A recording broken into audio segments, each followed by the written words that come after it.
मैं जानती हूँ ये वीडियो थोड़ा सा लंबा हो जाएगा, लेकिन एक मजबूरी है और मुझे ये शेयर करना पड़ रहा है। देखिए, इस प्रोटेस्ट को बहुत करीब से देख के आई हूँ, फिर बोल रही हूँ कि जिस तरह से यहाँ पर लोग सेवा में लगे हुए हैं एक दूसरे की, जिस तरह से लोग अपने काम, अपनी पढ़ाई, सब चीज़ें छोड़कर बैठे हुए हैं, वो बस यूँ ही नहीं है कि किसी को सरकार से लड़ने का मन है।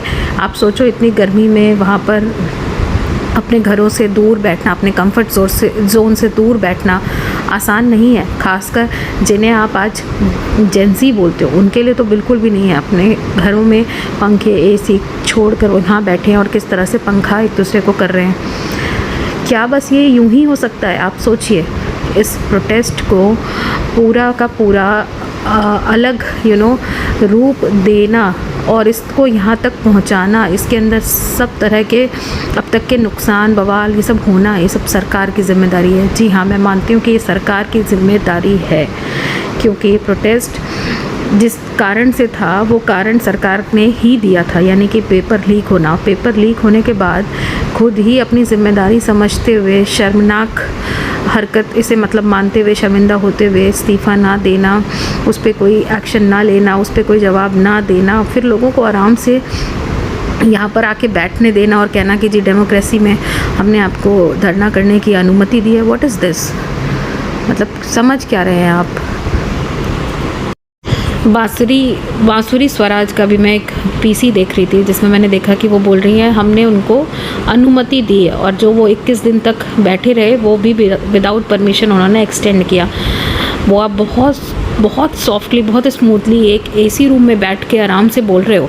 एक बार ज़रा सा 21 दिन के लिए, क्या एक दिन के लिए पूरे दिन सड़क पर बैठ के देखो इस गर्मी में, फिर आप इतने सॉफ्टली नहीं बोलोगे। तो अगर वो 21 दिन तक शांतिपूर्ण तरीके से बैठे थे, या कुछ दिन तक भी मैं कहती हूँ शांतिपूर्ण तरीके से बैठे थे, तो इसमें कोई आपकी बड़ाई नहीं है कि आपने उनको बैठने दिया। अरे आप निर्लज हो, आप बेशरम हो, आपको पता ही नहीं है कि इतनी तकलीफ़ किसी को हो रही है, और हम सिर्फ बैठे हुए देख रहे हैं। हम ये वेट कर रहे हैं कि वो कब अपनी तरफ से हाथ बढ़ाएंगे, अपनी मांगे रखेंगे।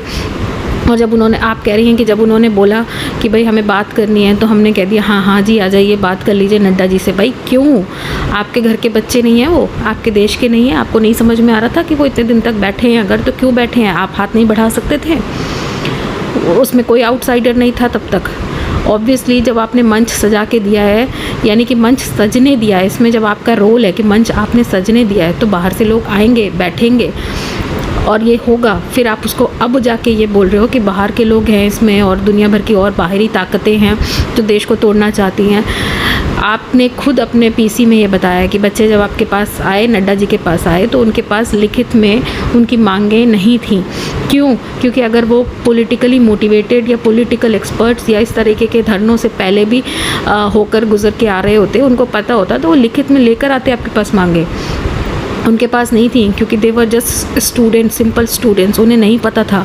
फिर आपने उनको बोला कि जी अपनी लिखित में हमें अपनी मांगे दीजिए। क्यों? क्योंकि आपका ये लंबा चौड़ा तरीका है, बात करके बात सुलझानी आपको कहाँ आती है? हर चीज़ के लिए आपको एक कागज़ चाहिए, आपको बात समझ में नहीं आती है।